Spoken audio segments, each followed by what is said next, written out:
on a roll recently. Kuro, have you been taking notes? Have you like seen his recent results, especially in the Pigsty tournament? No. I know he's been doing good. Like I know he's been winning some great crazy games. He's been doing well in the ESL Open Cups, but most of those tournaments were happening when I was busy. So. Mm-hmm. Yeah, so like I didn't get to watch any of it. I didn't watch any of Pig's tournament, but we were able to see the results, and MaxPax has been on fire. Likewise, we have been casting MaxPax in the ESL weeklies, and he has been performing very, very well there. Actually, MaxPax and Dark faced off against each other a couple of days ago in ESL Open Cup Americas. Oh yeah, they did. I mean, they're both like very active players in the ESL Open Cups, from what I've noticed. So they had a chance to face each other. Yeah, they really did, and to kind of bring everyone up to speed here, I believe, if I'm not mistaken, hold on, I'm gonna have to try and catch up overall, but yeah, it is always a treat to see both MaxPax and Dark face off against each other.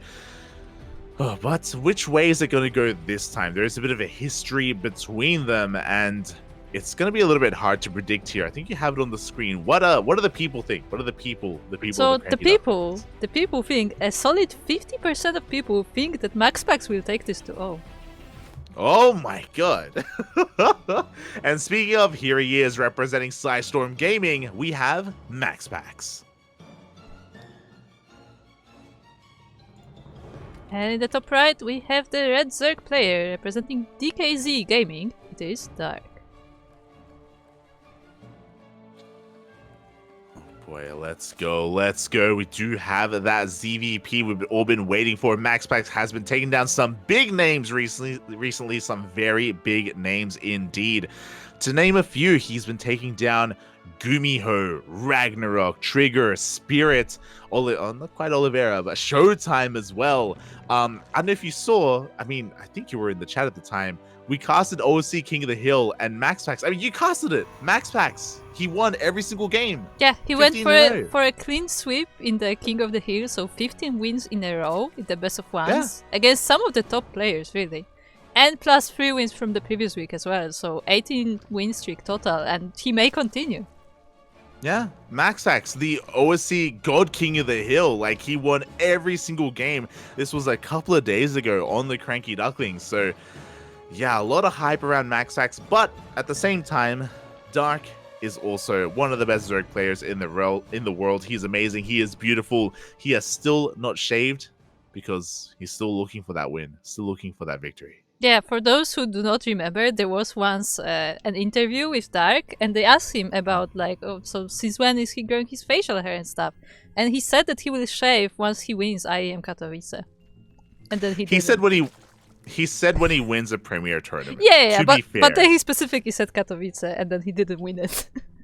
Yeah. They said that if DKZ wins WTL, would he shave then? And he said no, because that's a team league match. Like it would have to be like a GSL or a Katowice or something. So yeah. So there's a bit of a story behind the mustache and the goatee of Dark. He has been keeping it very nicely shaven, very nicely formed, I should say. And yeah, we'll see how things go here. So far, pretty standard openers. I say that MaxPax is not going for a Stargate.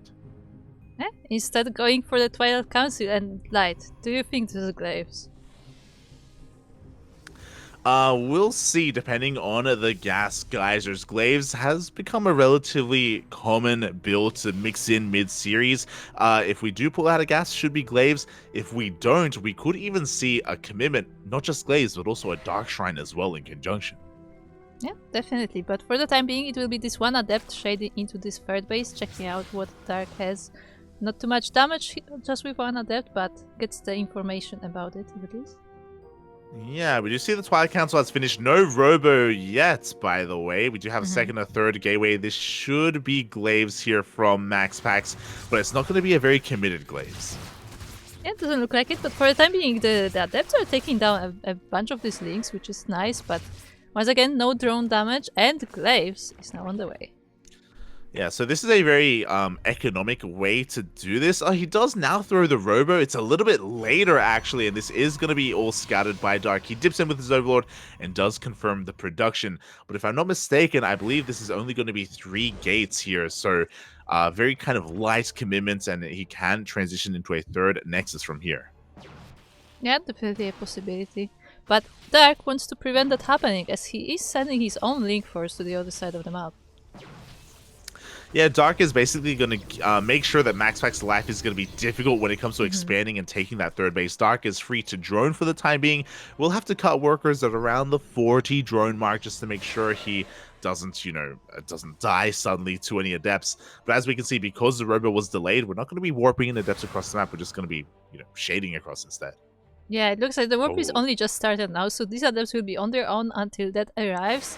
But what does Dark have here for defense? He does have the queens and a bit of links as well, and the adepts have to split. Yeah, and here we go with the minimal amount of gateways. We're actually taking in a different direction here. We did take additional gases at the natural. We're going 3-gate glaive adept into disruptors. Disruptors, you say? I can see that work. Yeah, I can see that work. Yeah, to be fair, I mean, Colossi have become a little bit more trendy recently just because of the mass amount of Ling Bane that Dark is going to have available to him. So we'll see what MaxPax has to work with. We do see him attempting to take a third base, but Dark is there to deny him. Yeah, only one link though, as the rest of the force is needed on the other side of the map, and now that Warp is joining the force of MaxPax, so the adepts will be able to be reinforced. Yeah, but there are banelings waiting for him, so we shouldn't be committing to the shade here. MaxPax, thankfully, doesn't commit.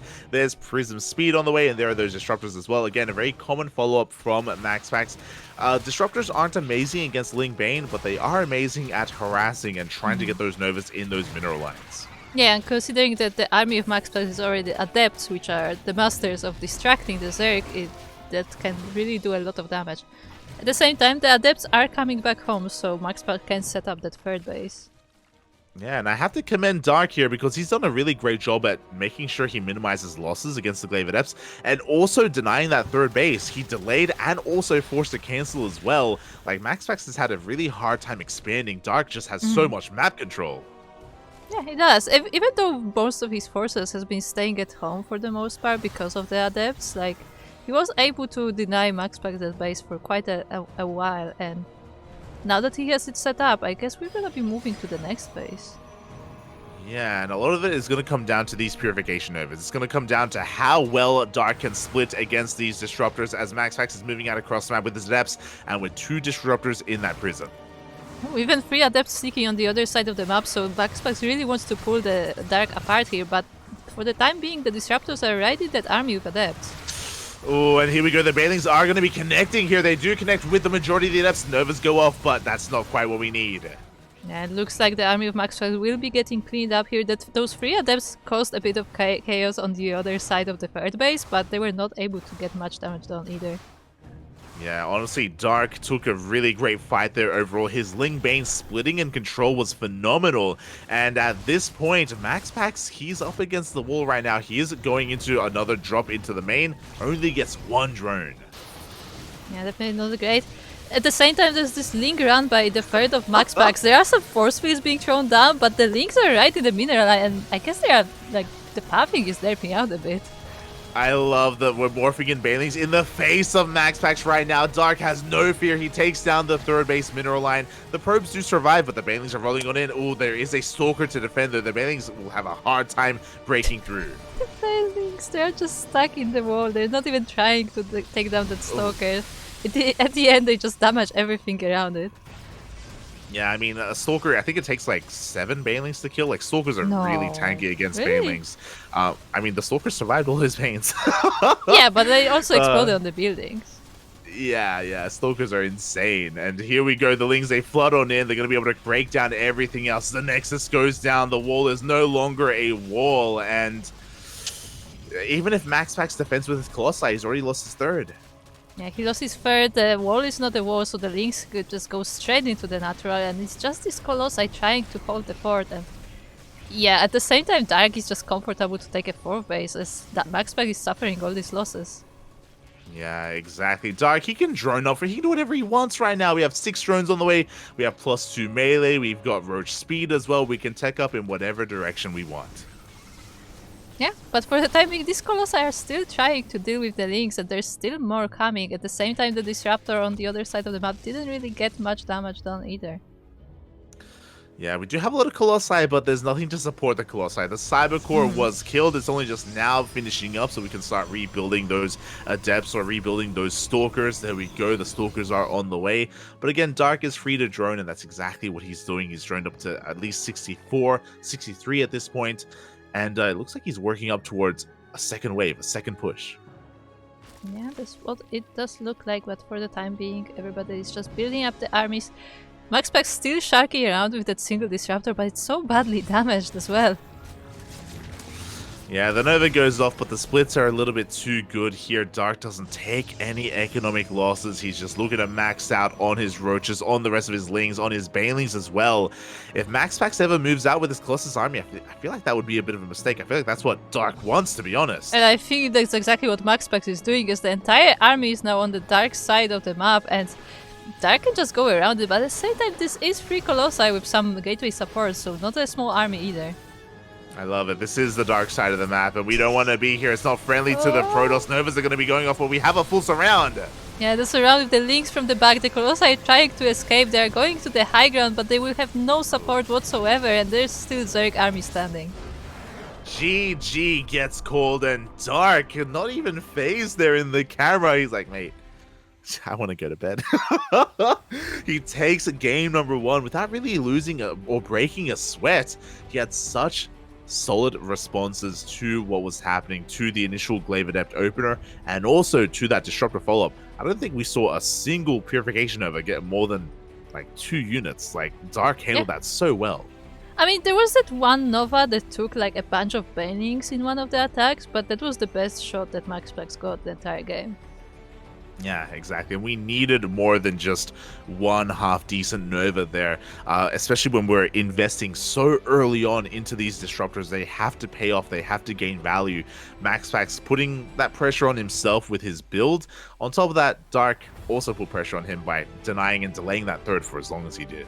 And we have map number 1, and it will be on Babylon, where MaxPax will try to take it back, and we'll see if he can do it.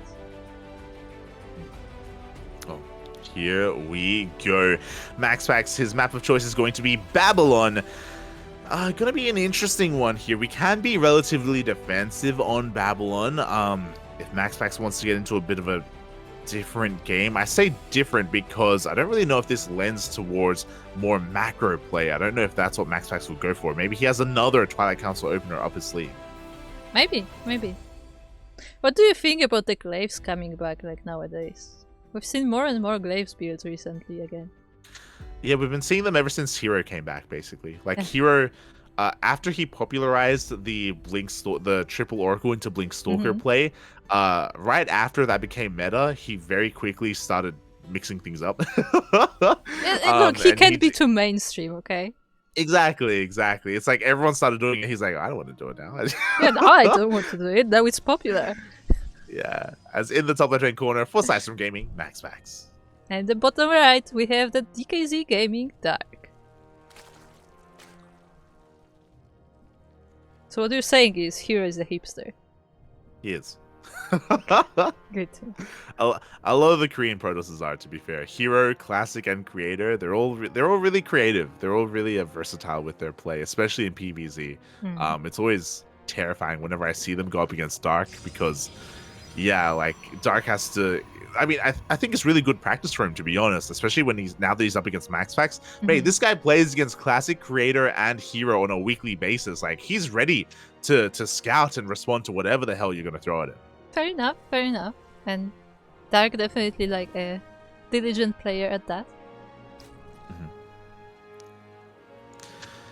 Boy, he really is, as we're just going for some standard openers. Hatch Gas Pool once again from from Dark at least.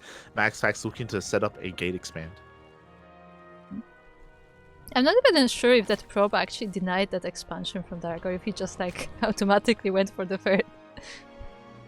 Yeah, at this point we just go for that third base. We just do it. Yeah. Whatever. Zergs, we don't expect to be able to expand. No, not anymore. No. It actually throws the Zerg off if they can expand. It does. It's very uneasy. It's like something is not right. I always talk about this with Asher, where it's like if you're a Zerg player and your Protoss allows you to take your natural, then something is wrong. And it is a really uneasy feeling. Like, why does he want me to take this base? What's going on right now? Yeah, it's a bait. Is my opponent looking down on me? Does he think that he can just like play with his feet and it doesn't matter? Like, yeah. No, it's a bait. It's like, oh, feel comfortable. Take that natural. Exactly. As we have our tech of choice, and there we go. MaxPax is going to be diverting his attention here, not going for an aggressive opener, a Stargate instead. Okay, so we will be having that Stargate this time. As both our players, just ranking up their economy. They're getting that third base in the natural. If the natural at the third is an unnatural natural, what is the third in the natural? What, the third at the natural? I just call it the natural. Because then things get really confusing when you're casting. Things get real weird. But it's the third. It is the third. Yeah. It's in the natural. It is. It's the unnatural third. Right? Yeah. Is it? There you go. Yeah, you have your unnatural natural, then you have the unnatural third. Stick? that checks out. That logically that does follow. As here we go, we're just going to be getting into this Oracle first from MaxPax, as to be expected here with these Stargates. We should be seeing a second Oracle, and we'll see if he commits into a third Oracle after this. By the way, I was very proud of Firefly that he just kept making Oracles. He did. Oracles are such a silly unit, and I just love when people start massing them because it's just so silly. It can be pretty. It can be good. It can be really good. Yeah, it can. But like, it just sounds ridiculous. Yeah, it does. It is. It is good and ridiculous. I agree, Kuro. Oh god, as we have that third Oracle on the way, and it is going to be coming out in time to protect this third base. So MaxPax, again, very safe, very standard opener, is going to be getting up to 3 bases. Likewise, Dark is free to drone to his heart's content. Yep. So neither player being too aggressive this time, although there are those 2 Oracles from MaxPax sharking around. Already got some drones, and he will be trying to get more, but there should be Queens and Spores already there. Yeah, we do have Dark already in position with his Queens, going for +1 melee as well, which is the standard response to this build to go up against Blink Stalkers. Meanwhile, the Oracles go back in, and hey, they get a couple more drones. Yeah, 3 more drones falling down before the Queens catch up to the Oracles, which is pretty nice, but not too drastic damage done to Dark. And nothing too major, as we do have the third Oracle dipping in, and all the Spores a little bit late, so 1 more drone is going to go down, but we do have a lot of hull damage being taken by that Oracle. Meanwhile, the follow-up is going to be +1, and there was charge for a second, but he did cancel it. Is he going to go for charge, or is he going to go for blink? He can go for one or the other. Right now, he's going for none. Look, there are all these adepts already. It could be Glaives. There are a lot of adepts here. Did MaxPax accidentally cancel? There we go. We are getting into blink for MaxPax. Yeah, so it will be that blink after all. The adepts are just gonna be here to harass a bit, to pull the attention of Queens maybe, and see if more damage can be done on the side of Dark. But Dark is just taking a 4. Yeah, he's able to take his 4th base. We're just going to be droning up from here as well. We have our triple Oracle dipping into the main, but we can see very low HP on these Oracles.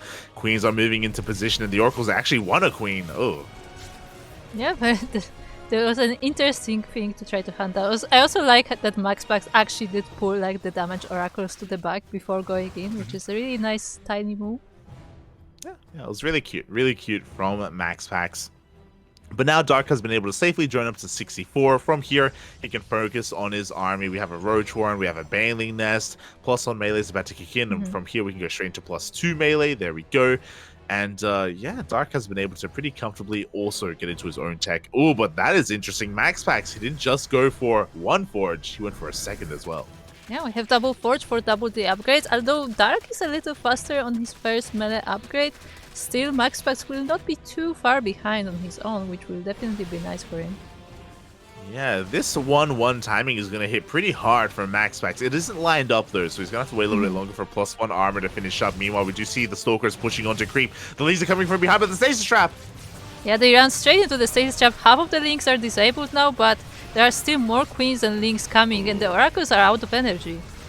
Yeah, and this feels worth it here for Dark, but at the same time, 4 Adepts do shade into the natural base. 2 drones go down. Quick pull away from Dark. Isn't going to lose too many more as the Adepts are threatening to shade into the main. Ooh. Yeah, the Lings are a bit distracted, and the Adepts have a nice position there in the natural, but only 2 drones fall down in the end, and there are still more Lings coming. Yeah, and again, MaxPax, he bled out too many Stalkers in the initial fight here. It means he doesn't really have too much momentum. He is forced back. Dark has successfully defended against the Adepts, and now he can focus once again on that main army. Indeed. For a second, I thought MaxPax is gonna shoot down his own Oracle. That was close. Yeah, he does get the Overlord in the end. We do see a transition, the second Robo and a Bay on the way. So from here, MaxPax, he can get into Disruptive production, which will help against the Roach Ravager, or he can go into Colossus, which has become a little bit more trendy recently to help out against the Ling Bane. Yeah. We did mention that before, that Colossi do appear now and then now, as this Zealot run by will be actually stopped by the Lings. Those are not charge loads, those are just regular Zealots.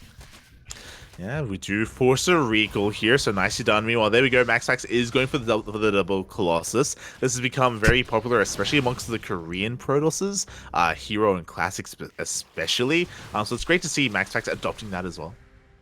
Yeah, and we'll see how that goes, as we have mostly a Roach army on this side of the map, and the Lings are still going there for the north, so I guess Dark will try to pull MaxPax apart a little bit. He really will. Baneling run by on the right-hand side. Even if it runs into those Zealots, that's still going to be a good trade here for Dark. Oh, but the cannons are going to stop them. Yeah, the cannons and the stasis, as at the same time the main army of MaxPax is focusing on defending from this Roach Ravager army, and the Zerg army is actually falling down. Yeah, the Lings go for a run by, but the Colossus comes out just in time. A lot of those Lings do get swiped away, but 17 probes go down, and the Banelings are getting in again. Up! Yeah, the transferring probes run straight into the Banelings, and more of them will fall down here in the third base as well. 27 probes going down here. This is the damage that Dark was looking for. It looked like MaxPax was having a pretty solid defense overall, but an unfortunate pathing there for those probes. Yeah, very unfortunate. As the army was distracted fighting most of the Dark's forces, the Banelings just slipped unnoticed straight into the transfer. Yeah, exactly. And now Darky has the momentum. He has droned up to 77, and that is what he'll be staying at for the remainder of at least this portion of the game. He's maxing out on Ling, Bane, Roach, Ravager. This is an amazing kind of composition to envelop an army if MaxPax moves out. When it comes to breaking a defensive line and breaking a base, it can be a little bit inefficient, but I mean, Dark has map control and he is maxed. I mean, look at that creep spread all over the map. Like, Dark is controlling the more than half of the map, you can say, probably, and MaxPax is slowly running out of ground. Exactly, MaxPax is just being forced further and further back here into his own corner of the map. We do see some Zealot run-bys being set up, but again, Dark is ready for them with his army. He's just not taking any damage whatsoever. An Infestation Pit is on the way, and that's going to seal the deal here. It's going to take a while to get into a hive, but once we have a hive, then we get Vipers. Once we have Vipers, then we can abduct those Colossi. Yeah, some revelations there from the oracles of MaxPax, making sure that he keeps an eye on this army, but there's still more Lingbane force on the north. Yeah, there we go. Dark does confirm the fourth base is on the way, so he's going to be looking to deny that. Colossi getting in position, but this isn't the biggest army. We'll see if Dark can try and overwhelm what is there towards the north. Yeah, it looks like he maybe... Well, actually, no, he pulls the Lingbane to back to the south. He's a little bit indecisive about this attack, but at the same time, he does commit to the south attack. Yeah, he's looking to try and distract MaxPax and bring his attention here. And there we go. We do see the army moving out of position, but Dark isn't set up to hit that 4th base, so he's just waiting a little bit for the time being. He doesn't want to lose too much too quickly. If he does, he will trigger a counterattack before he has Vipers, before he's really set up to fight this head-on.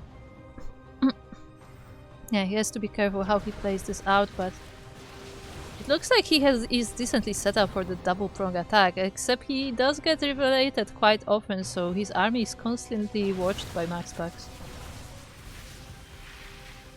Yeah, and I'll be honest, I feel like MaxPax's army here on the left-hand side isn't too big. I do think that Dark can take a fight, especially if he consolidates his army, and there we go. Everything is coming here towards the south. He is looking for that one big fight, but MaxPax sees it. He also consolidates his own army. Yeah, looks like we're gonna have a main battle right here, but at the same time MaxPax is sneaking on the north side of the map, and Dark is actually distracted by that. Yeah, he's going for the run by here instead. 2 Archons and Zelts are going to get cleaned up. Dark is going to be giving up a base, but he can afford to give up a hatchery, to be fair, and he is luring MaxPax more and more into that creep. We do have a couple of stasis traps, though, and Dark, does he see them? Yeah, I'm not sure he does. We'll find out soon enough, as his army is coming so close to them, but not quite there, as he's once again distracted by a Zealot run by. Yeah, he's going to be cleaning that up. Meanwhile, he's still waiting for that one perfect engagement. He wants to try and go first round. He wants to try and go from multiple angles. There we go. The Lings are coming in from behind, but I don't think he's seen the stasis trap. Yeah, I don't think he does, but he runs in straight ahead anyway. The Banelings are trapped in the stasis, but there's still much more army left for Dark, and once the stasis runs out, they will be able to help. Wow, the Colossus all survive in the end, but the ground army of MaxPax is hurt, is bleeding. He is forced off of that creep. Meanwhile, Dark is remaxing instantly with more Ling Bane Roach Ravager. Overall, Dark wasn't able to get the decisive fight that he really wanted because of the stasis trap, but he still was able to take an efficient fight overall and still force MaxPax back. Yeah, now Dark sees them more of the stasis. He's triggering them straight up without running his army into them, and he actually decides it's time for the offensive. Oh, and I don't know how I feel about this recall, because I feel like Dark wanted it. He wants to take the fight anyway. The Banelings, they roll on in. They take down one of the Colossus. Yeah, one of the Colossus goes down. The second is still standing strong, but we'll see for how long, as this is mostly a Ravager army now. There's no Lingbane to support. Yeah, Dark, he gets the 4th base, but was it worth it? Sorry, the 5th base even, but was it worth it in the end? Because Dark did lose everything, and he doesn't really have a bank. He's doing it again! Oh, this happened against Hero. Dark, he's making ultras. Is it all trying to lose? I mean, it could be. I mean, it happened a couple of days ago. It happened against Hero, and I'm worried because ultras are a massive gas sink. I was wondering, where's the bank of Dark? The bank is in those ultras right now. He just doesn't really have a lot of gas to work with. Yeah, and let's hope those ultras will help him out, because I mean, there is still a lot of ground army from MaxPax. He's not transitioning away from it, so the ultras may be able to be helpful, but yeah, we'll see how this fight will go. Yeah, the thing that I worry most about is that he's going into ultras, but he doesn't have any supportive spellcasters, specifically Vipers, right? So he's not going to be able to yoink those Colossi. He's not going to be able to yoink the Disruptors either. He has to try and split against them while also wrapping around them. It's going to be a really difficult ask here for Dark. He is going to be maxing out, but yeah, going for this kind of army composition can be a little bit clunky at times. Yeah, the Chiton's plating is finishing up right now, so the Ultras will be decent fighters there, but I guess we'll have to see how Dark decides to engage it. Like, which stage does he choose for the final battle? Yeah, exactly. As he's waiting for the army to move out, we do see MaxPax isn't giving him that fight. He's going for a little bit of harassment here and there. MaxPax needs to buy his own time to remax his own army. And I believe he did see that Ultra with that Warp is sharking out, so he's aware of what Dark is planning here. So those Ultras are so cute now. They are very cute. They're much smaller than they otherwise once were. But we can see that MaxPax, he sees the Ultras, we see Immortal production on the way. And the longer this goes on, the more Immortals we're going to have, the less impactful the Ultras are going to be. I feel like Dark is on a bit of a timer here, and yeah, he's still waiting for a bit of a better moment. He's actually going for a massive run by. Yeah, he's splitting the army in two. There's a force on the north and the force on the south is moving in, distracting the army of MaxPax. At the same time, he is moving in. He is caught in that stasis trap, but most of the army survives. Oh, the Novas go off a massive purification Nova on those Banelings and all those Ravagers, but the boys are going down. The probes are falling left and right at both the 4th and the 5th. Yeah, so I guess the thing is, Dark will lose pretty much his entire army here, but he will also take down a lot of workers of MaxPax, so we'll have to see if that trade was worth it. I mean, Dark just remaxed on 92 links. Sure, 92 links just came out for Dark. He is remaxed. He is forcing MaxPax into a counterattack because the economy is no longer there for our Danish Protoss player. And Dark, he's going for this around. Yeah, the Ultra is fighting against a line of Archons, quite like the cinematic. And yeah, this Protoss army is actually starting to fall. It's being crushed and there's still more links coming.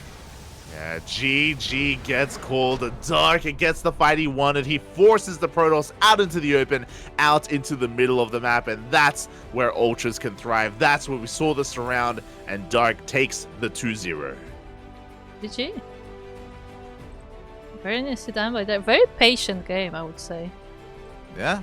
GG, well played. Very patient, but also really risky as well. Dark was so reliant on doing that economic damage, on forcing MaxPax out of his defensive position.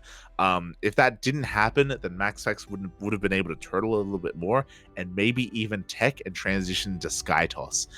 So there was a little bit of pressure on Dark to make something happen, but it's Dark. He just makes it happen. Doesn't care.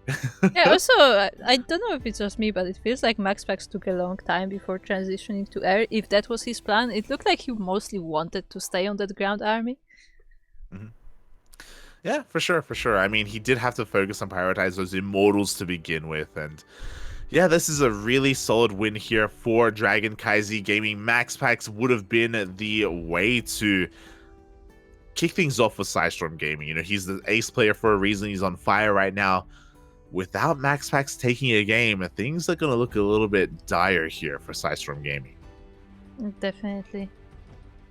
And yeah, like seriously, like I'm looking at the predictions. Like I myself was predicting MaxPax to take this series actually, because he has been on the roll lately. Like MaxPax has been taking down names, and I feel like probably is the ace of PSISTORM at the moment. So with him not even taking him up, that definitely sounds like a rough match.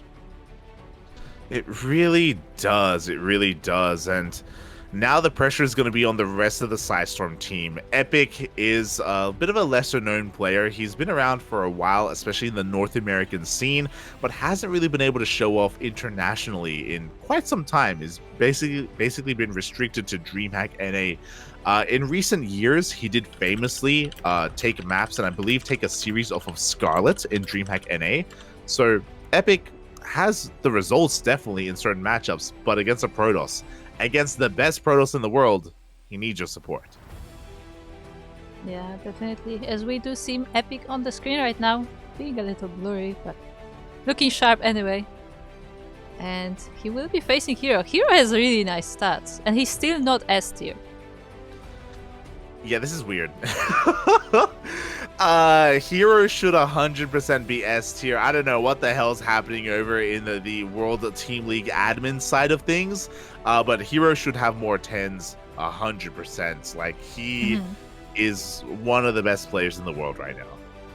Yeah, I mean, definitely. Like, he is considered one of the absolute, like, elite of the world, so not sure, like, what is the basis for the S ranks around here, but I guess Hero quite doesn't qualify yet. Yeah, shaking my head. So they're giving a 10 to Hero in micro.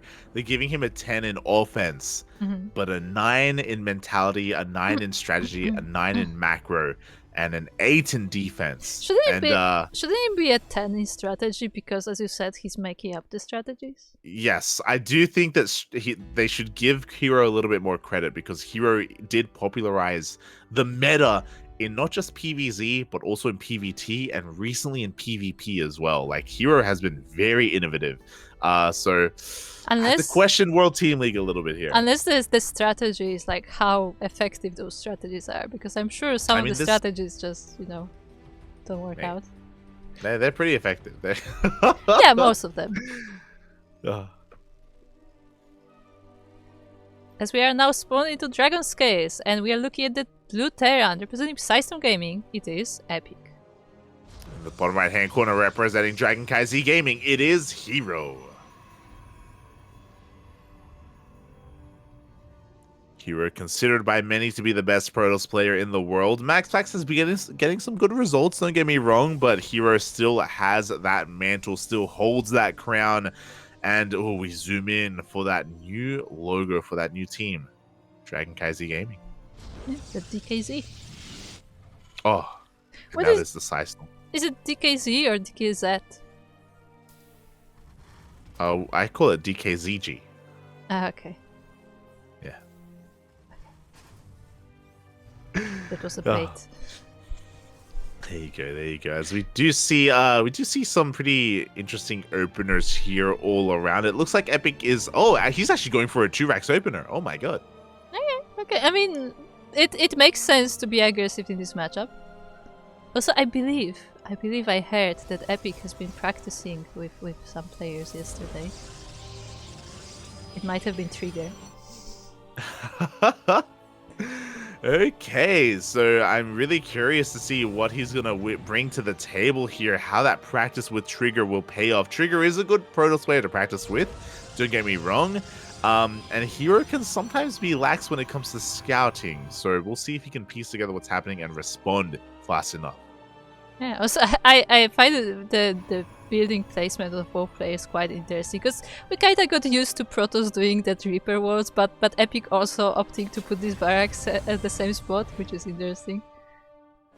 Yeah, I mean, Epic wants to try to keep this hidden, and it also, because the Reaper cliff is there, I mean, the Reaper can go across the map faster as a result, as that is an entryway for that. Meanwhile, Hero did go for a Zelda first. Zelda is going to whip around the edge of the map and is going to be hitting that natural base.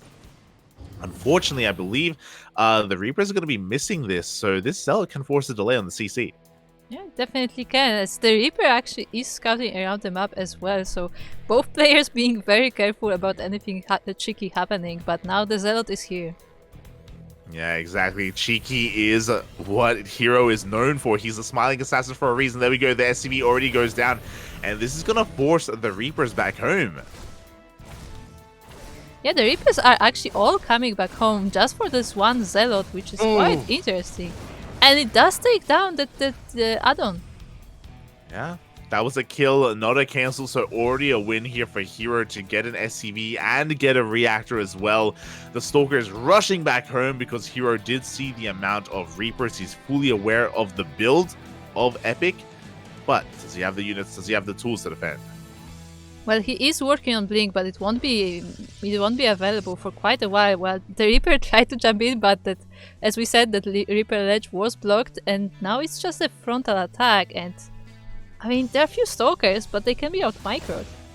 Oh, one Reaper goes down immediately. The Reaper aggression has ended, but that's okay because Epic is transitioning into a 3-Rax. Not just a 3-Rax, he is prioritizing Concussive Shell and Marauder production. Yeah, Marauders will definitely be helpful against all of these Blink Stalkers, but we see how it goes. For the time being, Hero is just standing on his front and protecting his base from these Reapers, as they are still sharking around, trying to find a spot. Yeah, and I love this from Epic, by the way, because the power of Marauders and their Concussive Shell is that they're kind of like a bait. They're kind of a trap. He's hoping that Hero moves out with his Stalker army, and then Epic can trap him and slow him down and kill as many Stalkers as possible with his 3-Rax build. So we'll see how that works. Hero is usually an aggressive player, so I do think this could work well for Epic. Yeah, it definitely could, as the Stalkers are already on the map, but they are looking for these Reapers and they will find them. Yeah, they do find the Reapers, and they're going to look to chase the Reapers back home. Marauder production is continuing, by the way. And again, Epic wants to try and keep this hidden for as long as possible to reveal his hand when, hopefully, it's too late for Hero to really, pull back. Yeah, I mean, that Blink is about to be ready, so that will definitely be helpful in his offense, but for the time being, it looks like Hero is going for the third Nexus, so this Stalker Force is just there to make sure he can keep up with Epic. Yeah, the other added thing is I believe Hero didn't get to scout the main base yet, so he doesn't know that it's going to be a 3-rack solo, but there we go, the Observer is slipping on in, and this is a very important scout. Yeah, definitely, you can see everything that's happening in Epic space. You can see his army as well, so he can confirm how much Marines, how many Marauders there are, and he will be going for the Templar Archives. Yeah, he needs splash damage, 100%. Hero needs some kind of splash damage right now, and it looks like that tech of choice is going to be Storm, and before that Archons, so he will have access to that relatively quickly. Meanwhile, we do see Epic is going to be moving out. Typically when we go for a 3-racks like this, we have to do some damage, and Hero is catching this. Yeah, he's actually surrounded that army with Stalkers, but there are quite a lot of Marauders here, so I don't think the Stalkers can overpower this quite yet.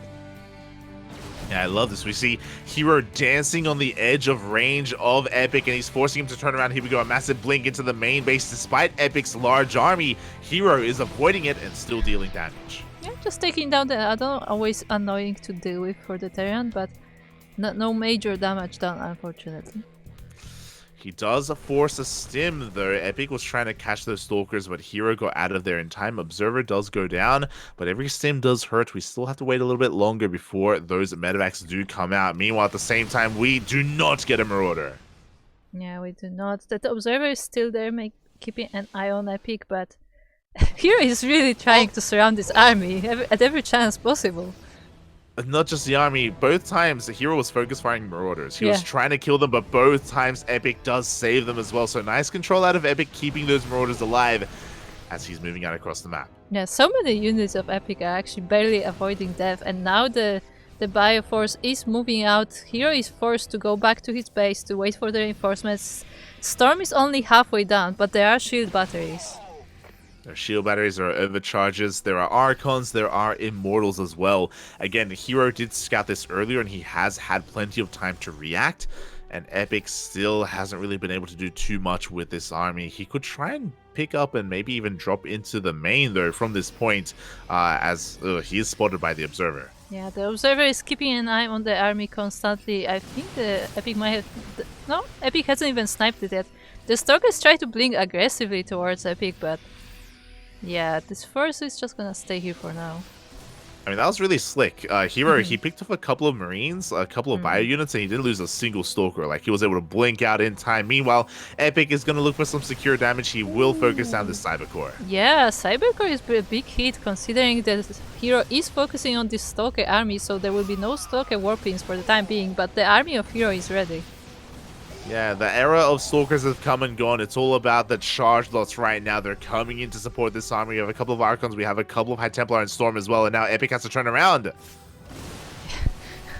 That Archon like dropped out. It's like, yeah, nah, take me back. Did you see that? Once again, Hero didn't lose a single unit. He was able to blink in time. He saved the Archon as well. And here we go. Hero is looking once again for another angle. He does get a medevac.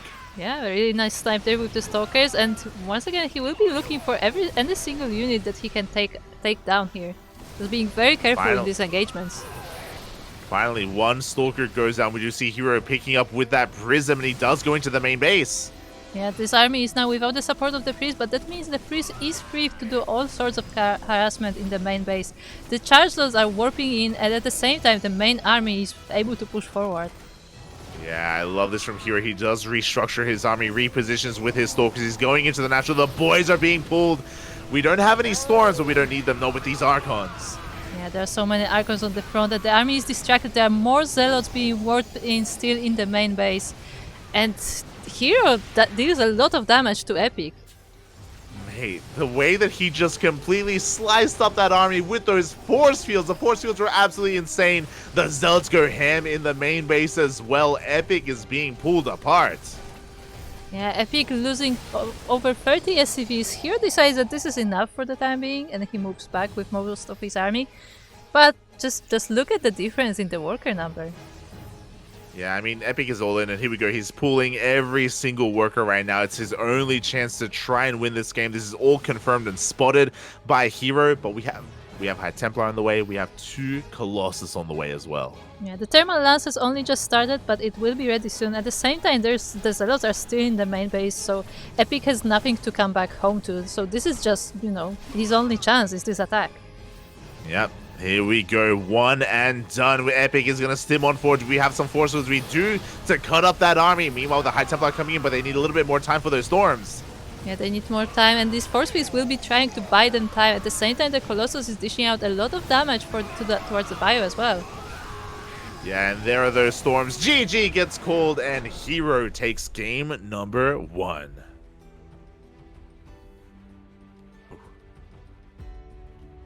G. Yeah, GG. Well played. Very nicely handled there by Hero. It was as if watching, like, I don't know, like a sushi chef or something, like with like very like precision cuts, you know, like working through the tuna that is Epic in my mind. The tuna that is Epic. Yeah. Okay. Look, I'm a little bit hungry right now. I'm hungry. But like it was really elegant. I think that's kind of the word that I'm looking for. Very elegant play out of Hero. The way that he was able to control his units, to micro his units, and to pick apart at Epic slowly over time, as efficiently as possible. Yeah, definitely. As you said, it did look like that expert slicing kind of thing, where like he would pick out like single units with every time his stalkers moved into offensive. Like some really neat moves from Hero here. Yeah, really nice stuff from Hero. Epic came in prepared, and I always love to see that, especially in these World Team League matches. Epic clearly had a plan coming into this, and that was to go for a 2 racks into a 3 racks off of 2 bases, into prioritizing that Concussive Shell and Marauders. Like, it was all very meticulously planned out, which was really cool to see. But despite that, it wasn't enough to overcome the might that is Hero, and here he is in the bottom right-hand corner for PSISTORM Gaming, Epic.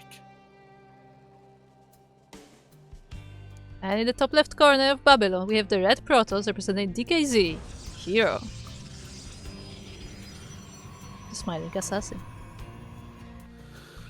Oh boy, yeah, exactly. You know, it's always really impressive to see a returning player from the military do well. It's even more impressive to see Hero coming back and quickly rising past so many others and claiming his spot as the best Protoss in the world. Like, his control, it's like he never left. It's crazy.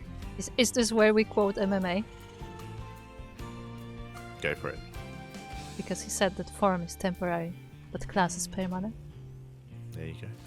I always wondered if that was something he said or if he heard it somewhere, because everybody, like, you know, attributes it to him, but it sounds like something you would hear somewhere.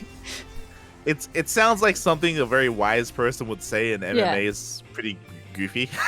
Yeah, I mean, like, no, I'm not saying he wouldn't say it. It just sounds too well, like, how do I say it?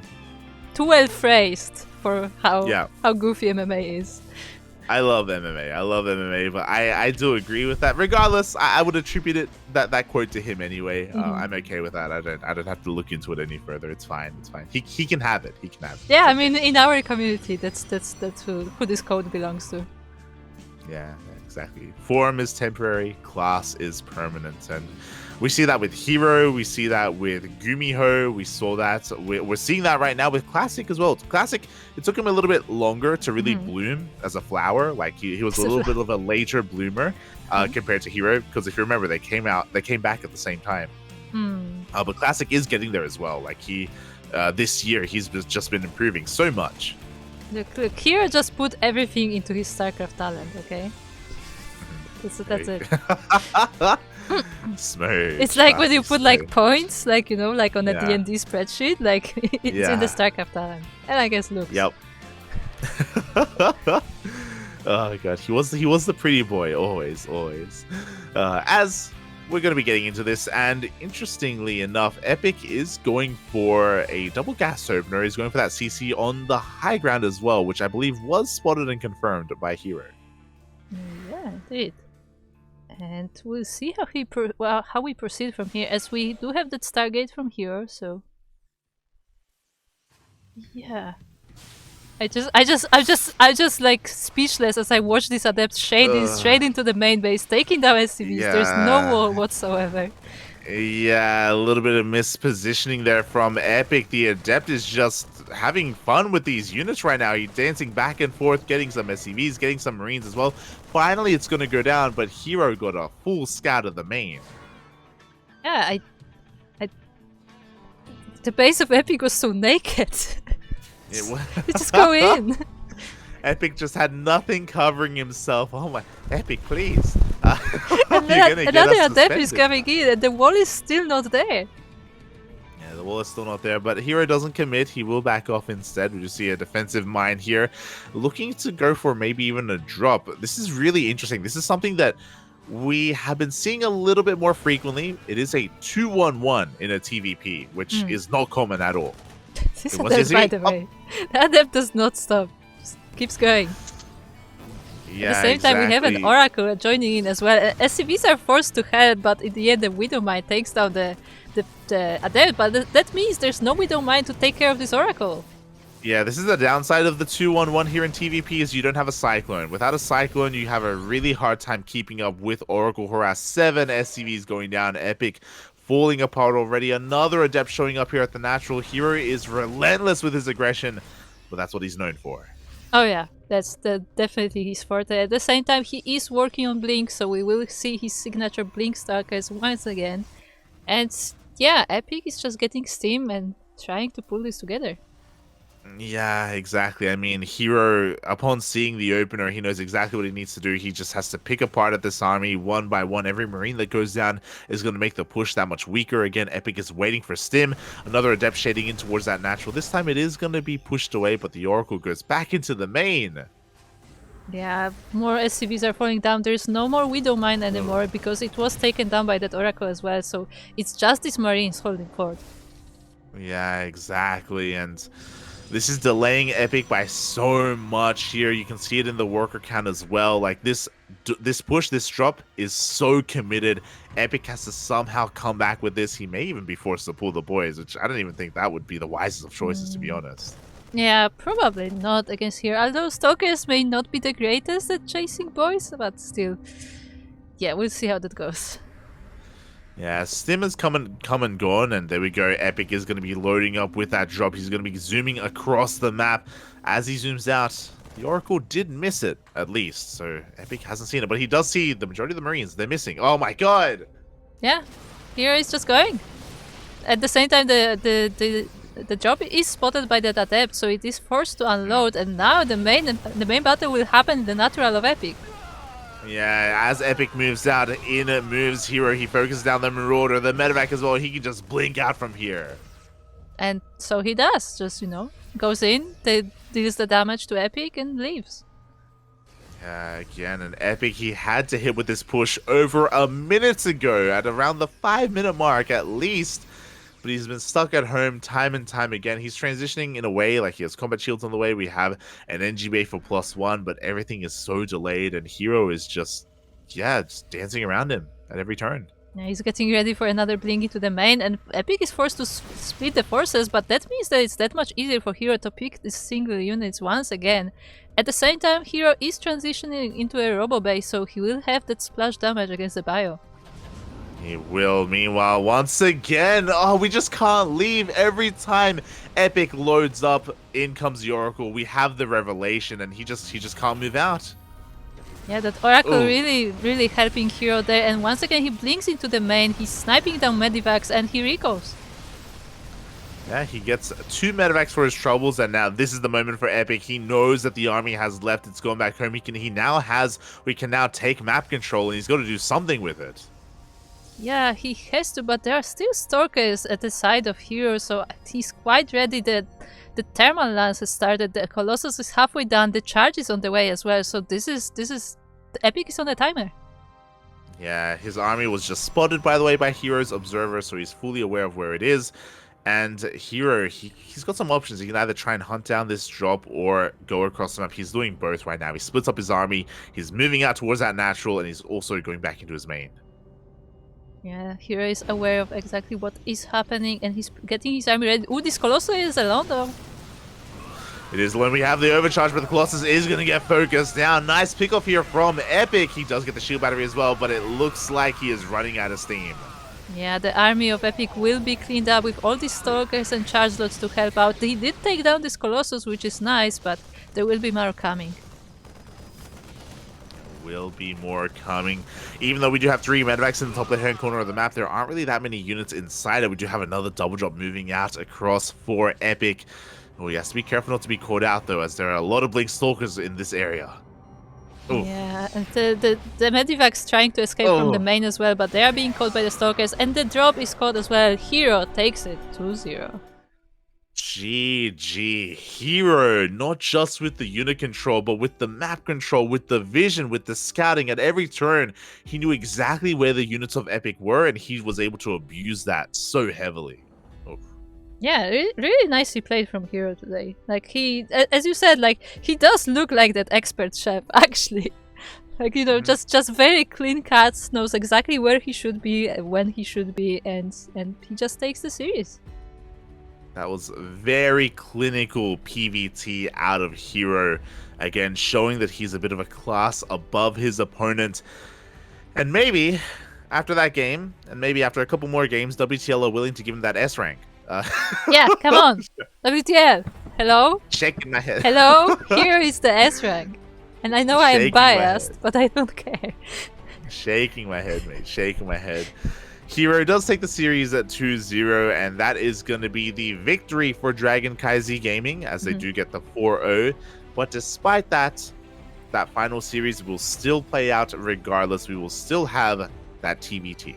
Yeah, and the TVT is definitely a bit of a more mixed matchup, to put it that way, as in we have 2 players who are both considered very good, but they can both surprise depending on the day.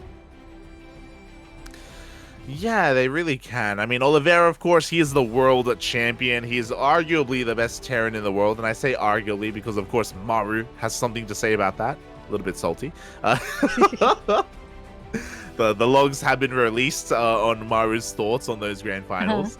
But yeah, Oliveira is straight up one of the best, if not the best Terran in the world. Special though, he is known as being a TVT sniper, so he can punch up, he can cause an upset. Yeah, also Special himself is known for quite original builds as well. He has his own style to him, so it could definitely we could definitely say the cliche here. It could go either way. Like, I could see both of these players winning.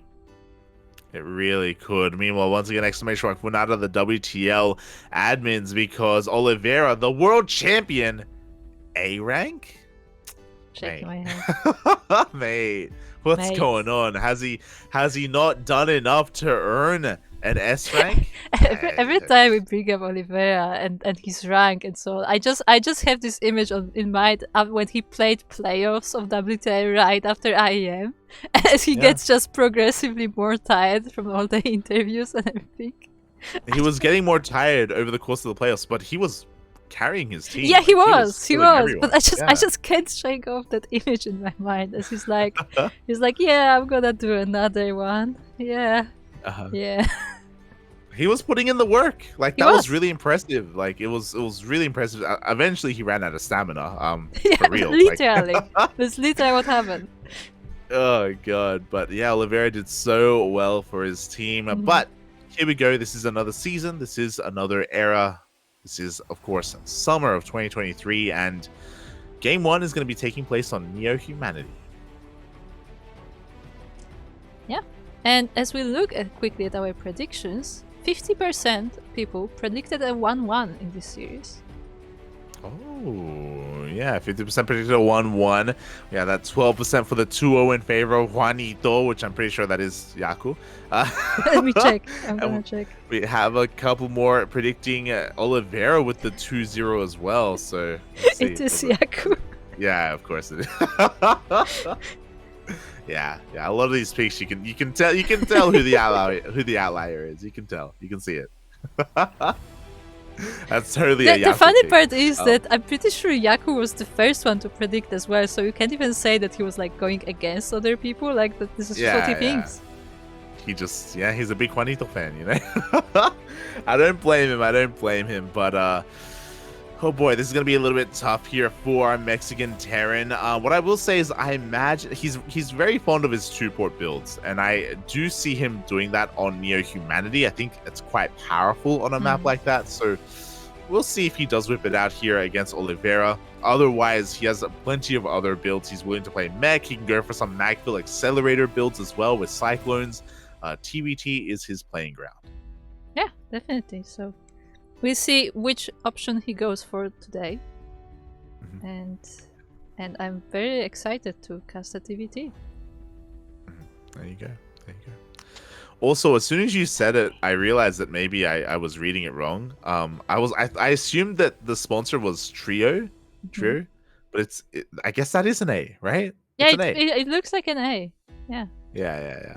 I just assumed it was an R. I mean, you could make this mistake. That's not the most clear font. It looks like the Team Rocket R. Unironically. It looks like the opposite R. It's like you mirrored it. Kind of. Yeah. But yeah, right now the players are just preparing themselves here. Of course, Dragon Kaiser Gaming have already taken the series, but players individually are still earning WTL points. We mentioned this last night, but there is going to be another major event organized by WTL, by SC Boy. We don't have confirmation on what it's called and what it really is, but Kung Fu Cups and WTL proper are providing points to players for an invite for that finals. Yeah, and on that note, the Kung Fu Cup is open to everybody. You don't have to play in WTL to play in Kung Fu Cup. And you can earn points there, and it will be happening every Wednesday. This week was different because the whole schedule is shifted, so it was a Monday, but from now on it should be on Wednesdays. There you go. Wednesday nights for Kung Fu Cup. Is that going to affect us? What do you mean? I don't think so, right? Do we have any... We specifically moved Sparkling Tuna Cup to Thursdays because it would clash with Kung Fu Cup, so I think we're good.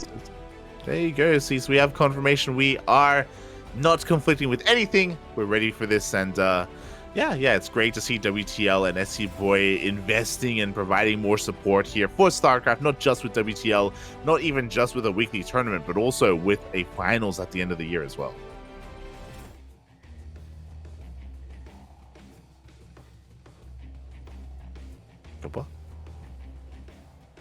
Spawning in the top left-hand corner of Neo Humanity, we have the Mexican Terran Special. And in the bottom right-hand corner for DKZ, it is Oliveira. If you're speaking, you are muted. As we are going to be continuing this on here, Special immediately going across the map with an SCV. We were talking about it before. Special can be a very unpredictable player in TVT. He has such a wide array of builds at his fingertips. So he goes for that proxy racks. Only one, though. Bear that in mind. So this isn't a very committed proxy. This is just to get the first Reaper across the map to get a bit of an economic lead. Oh, actually taking 2 gases. Yeah. Could this be Proxy Marauder? I mean, it could be. And where is the second Rax coming as well? Is there a second Rax coming? No, only one Rax, So with those additional gases being taken, we should be seeing a tech lab here for Special. Meanwhile, Oliveira off of 1 base is opening up 2 Rax. Yeah, exactly. Lab, the Marauders. Yeah, the Marauders will be coming, and we'll see if Oliveira's response will be correct for this. He is working on the Reaper, so he will be able to scout soon, and his SCV is already on the other side of the map. Yeah, so Special has been doing this relatively recently. I don't think it's just Special. I want to say Gumiho or Bjorn, one of those players, also did this on Neo Humanity a couple of weeks ago as well. We'll see if Special can pull this off. Unfortunately, it feels like Oliveira's reading him quite well by not going for a CC on the low ground, by going for a much more aggressive opener himself. Yeah, indeed, and we'll see how that works out. Oliveira actually keeping his Reaper at home. He did see that there is that no racks at home for special, so he will try to be more defensive, but he hasn't seen the proxy yet. Yeah, exactly. The SCV confirms the missing racks, but that is all we have confirmation of. It looks like Oliveira is waiting for potentially Reapers of special shot, but there we go. The Marauder does reveal itself, and we're going to have to cancel this CC. Exactly, when the CC goes down, it has to be delayed, and Oliveira pulls SCVs to help out with this defense, and we'll see what he can do. Oh, I love this. The boys have been pulled. The Marauders are going to be going down one after the other here, especially with the SCVs to help buffer. We do see him try to focus on a Reaper, but no, he doesn't get a single one. Yeah, and Oliveira just cleans it up straight up. There's still one more Marauder coming, but with proper micro, he should be able to take it down, but actually it packs quite a punch against Reapers. Yeah, it really does. The grenade was cute, but it wasn't enough in the end. That one Marauder takes down 2 Reapers. Yeah, it will be eventually taken down, but not without losses on the side of Oliveira, and now he knows where the proxy may be, but there's still more Marauders coming. Yeah, I feel like Oliveira's maybe overextending here. He's going to be losing a lot of units. He takes down another Marauder, but for the cost of every single one of his Reapers. Yeah, and now this single Hellion will move right into the base of Oliveira. There's one Reaper to stop it, but that's not quite enough, and this CC will have to be delayed again. Yeah, oh my god, very nice micro from Oliveira overall, but there we go, another Marauder is going to show up here. Oliveira trying desperately to finish that CC, but no, he will not complete it. Yeah, once again, he's pulling down the boys to help with this defense, but he does not have a lot. It's just these 2 Reapers and the Marine. Yeah, exactly. A bunker is thrown down as well. The Hellion is getting quite low with the HP, and it looks like the Marauder is going to go down, but we have another to reinforce. Yeah, definitely the barracks being so close is helping with the reinforcements, but now the Marines are coming out. The bunker is about to be finished, and that should be enough for the defense. That's if the bunker can finish. Another SCV is coming down to the low ground. Looks like we have a Cyclone locking on as well onto the Marines and the Reapers. The bunker is so close to finishing, but will there be any Marines to even fill it up? Then it looks like Special is taking down the Natural. Yeah, it looks like, there we go, we have a shake of a head. A Special has done it. He has broken the Natural. He has control of the Natural, and now he's looking to break into the main. Yeah, the main is now being sieged. The Orbital in the Natural still stands, still making SCVs, but there will be just, distraction for Special. Yeah, this is more than paid for itself here for Special, especially based off of all the damage being done to the CC. Boys are being pulled once again. Oliveira needs to save this. Yeah, you will have to try to repair this, but he does not have a lot of forces to fight Special. He does have his own Cyclone now, so that will help, but there are 2 for Special already. There are 2. Special is losing the rest of his army, though, and we don't want to waste a lock-on that rack. So we go. He does target the Cyclone, but we're going to be trading out, and Special... Oh my god, he barely does end up taking down that Cyclone. He even lands the barracks straight in the Natural. The disrespect. Yeah. Making Marines in the Natural of Oliveira, and this is a 1-2 punch. We have Banshees coming up behind this. We have Cloak on the way as well for Special. And now all the SCVs are hugging that single tank that is trying to defend the Natural, and there are Banshees coming. There are Banshees coming. There are Banshees that are going to be able to show up and focus down these Marines one after the other, and even if we had enough energy for a scan, there's just not enough that shoots up. Yeah, and Special takes game number 1. Oh, GG. Special does take that first game, a very powerful game 1 as well. Oliveira overextending with his Reapers, throwing away so many of them when he thought he had momentum, when he thought he could.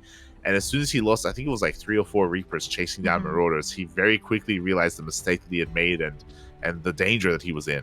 Yeah, and it just snowballed from there. Like, he was barely holding his base, but it was just always just not quite enough to finish this attack from Special. Yeah, exactly. And Special, Yako, is he going to be looking to get a bit of a lead here in the prediction game? Because he's already got that 1-0 lead. Game 2 is going to be on Babylon. And we'll see if Special once again has something prepared, because this is exactly what I said, that like Special comes prepared. He has his builds specific for the map, specific for the player. He has something creative that he can use, and this time it was good against Oliveira.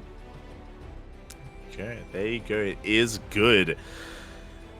But Oliveira is going to be able to fight back here on Babylon. It is going to be his map of choice, and we'll see how prepared he is on this map. What does he have in store for Special? What does he have planned here for him? Because again, we did see like relatively aggressive builds from both players in game 1. Yeah, both of them started quite aggressive. We had Special with his proxy, but Oliveira was not defensive either. He was ready with his double barracks, so I guess we'll see if Oliveira will be able to take the initiative this time.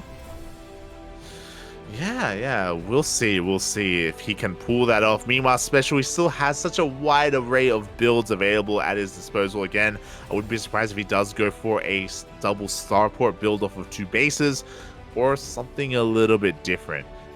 He's already kind of, I mean, again, there is no pressure on him. You know, the overall match is already ended, but we'll see if he can pull it off in the bottom right-hand corner for PSISTORM Gaming. Special.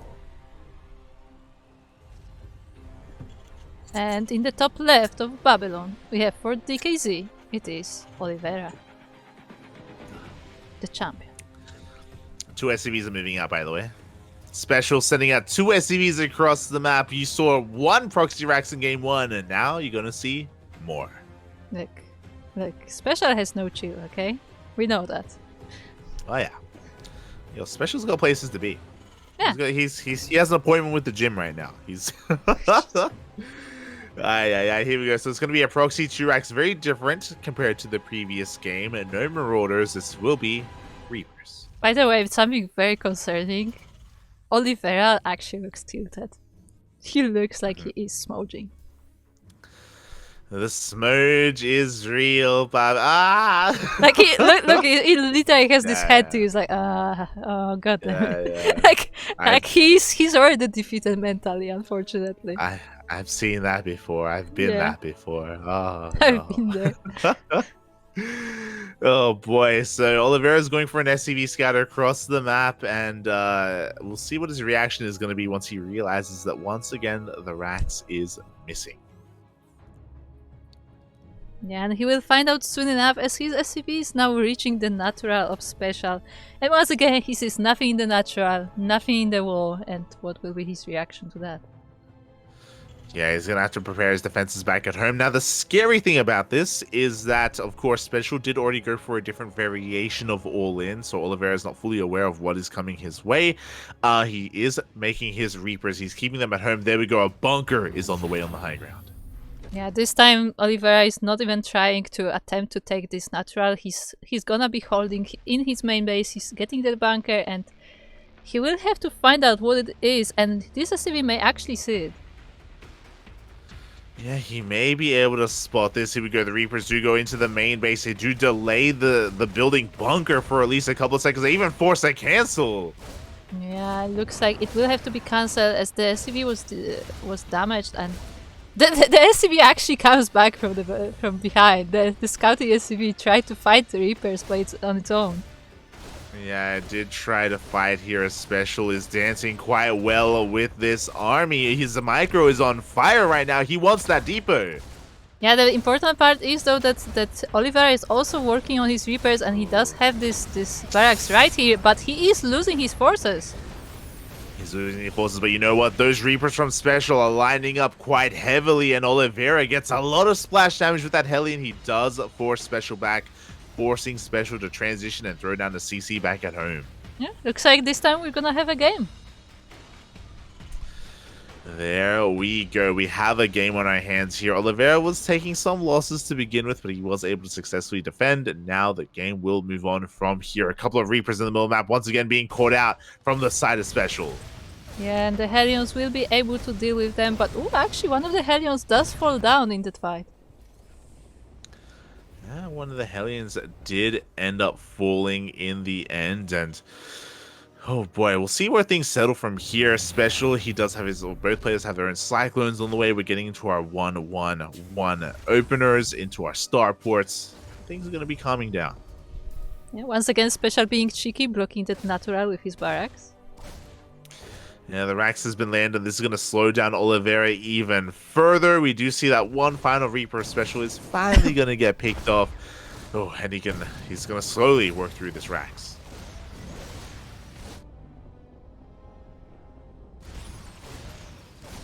Oh my god. Oh my, is he gonna get the Marine? Oh, he almost got the SCV. Thankfully, the SCV does survive. Oh. That is such a special thing, by the way, to land the Varaks and make the Marines. And actually make them, not just tease making them. Yeah, it does make it in the end, and here we go. Finally, the Rax goes down. Oliveira can freely expand from here. Both players are going for a medevac, so both players actually want to go for drops across the map immediately. The aggression, it doesn't end. Oh yeah, I mean, look, after the last game, like, you don't want to play chill. You're like already, like, you know, the adrenaline is up, like, you just have to play. You just have to play, especially he's waiting. Oh no, he gets the lock-on the medevac. Okay, it looks like the lock-on has been broken. Oliveira forcing Special back. Yeah, and he Special has to save his Cyclones with this medevac as well, and we'll see if he has enough to defend this aggression from Oliveira. I mean, they both have Cyclones, but Special does have one more. Yeah, but he is going to be losing that as well. The boys are being pulled. Oliveira has a little bit too much to control with the medevac is nice. It looks like the medevac does go down, but so does that second Cyclone for Special. Yeah, it looks like the army of Special is slowly getting cleaned up, while Oliveira still has some of his own, but there's not much of it either, and we'll have to see how many reinforcements do we have.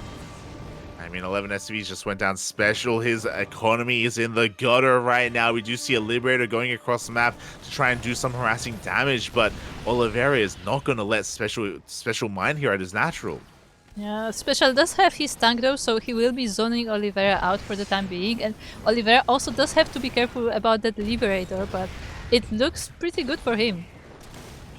Oh, it does look pretty good. Meanwhile, it looks like Special does shoot first, but the auto turret comes in. The tank for Special is going to go down, but not before he takes down the tank of Oliveira. Yeah, and once again, the natural base of Special is in danger, but the units of Oliveira are slowly being cleaned up, and it's just this Raven. It's just a Raven, but the Liberator across the map is evening things up here, forcing Oliveira to mine off of only a single base every time. The Marines are getting cleaned up. Auto turret will eventually deal with this Liberator, but 7 SCVs going down. Special is fighting back. Yeah, so overall, both players dealing damage to the other, but none of them coming with a decisive advantage, I would say, although Oliveira does look pretty good. Yeah, Oliveira, he's ahead economically. He's slightly ahead when it comes to the third base timing as well as its on location. Meanwhile, we were talking about it. There's that second starport. Off of 2 bases, Special is going for a 2-port, basically all in. Yeah, that's what it looks like. And he tries to get something done here with this tank and Raven, as well as Oliveira is able to take his third base. Yeah, Oliveira scans. He sees the second starport. He knows what Special is going up for. And we'll see how Oliveira responds. He may throw down a second starport of his own. Before that happens, we do see the tanks engaging here outside the natural.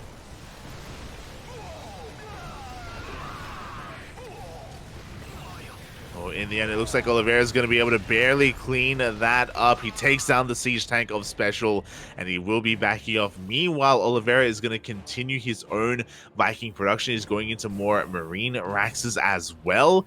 It's going to be difficult to overcome. So this build from Special is designed to take control of the skies, to just get a mass amount of Vikings out, take control of the skies, and also go into Liberators. Yeah, the good part is, as the observer pointed out, that Oliveira is aware of the double starport, so he's trying to work on his own forces as well. Yeah, exactly. He is responding in kind. He's not slowing down in the Viking production, and despite the double starports, Oliveira has the Viking lead right now. This is not a good fight for Special. It is not, and Special is losing most of his army, and GG is called. Oliveira ties it up. Oh, GG, well played, Oliveira. Not happy that he dropped the map, but as he leaves immediately as well. Ay. But at least he does take game number 2. Oliveira does do at least that for his team, does put that point on the board. That was a rough game 1 to lose, though. That was rough. Yeah, definitely. It looked really like. Yeah, like it was like a very, very scrappy game in the first one. Like it was really, really close, and like it feels like if not for some small mistakes, maybe Oliveira could even hold it. But yeah, in the end, he comes out with the 1-1 score. There you go. GG, well played. I mean, DKZ Gaming will still do it overall. Will still overcome PSISTORM Gaming, but Special was able to put a point on the board and fight back for his team. So very well done there. Meanwhile, that is it for today. We are done with our 2 matches, and we have 2 more tomorrow. Starlight Twinkle going up against Shopify Rebellion, and Team Liquid going up against Onside Gaming. Yeah, and if you want to get your predictions done for this match, make sure to join us on Discord. Because with this system, you get predictions for each day separately, so even if you miss day 1 and day 2, you can still join for day 3.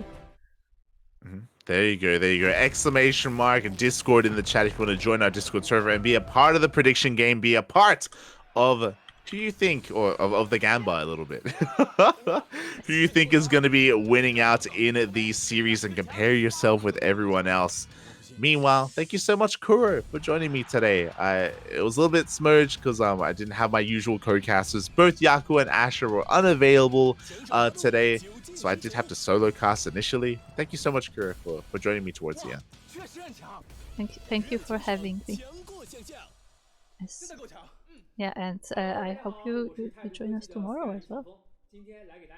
Yeah, for those wondering, every single week, WTL is a 3-day event. We've already had day 1, we just finished up day 2, and day 3 is going to be in less than 24 hours. So if you enjoyed that broadcast, and if you want to tune in to some Asher casting as well, that will be tomorrow evening. So look forward to that. A lot of amazing matches are coming ahead of us, and will continue to come ahead, as again, WTL is only just starting.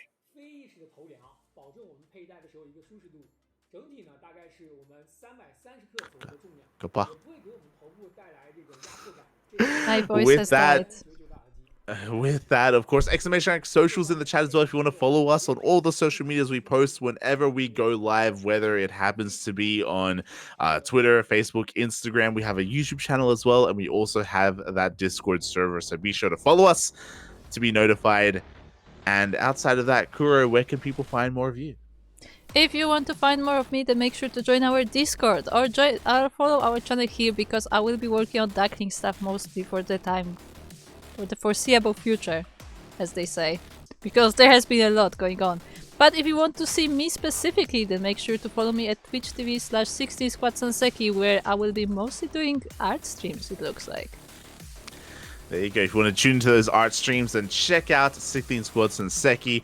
Otherwise, thank you so much for watching, everyone. Thank you so much for the support. We really do appreciate it. We appreciate the raids that we got earlier as well. Thank you so much. And we'll see you guys tomorrow for some more World Team Week. Till then, bye. Bye.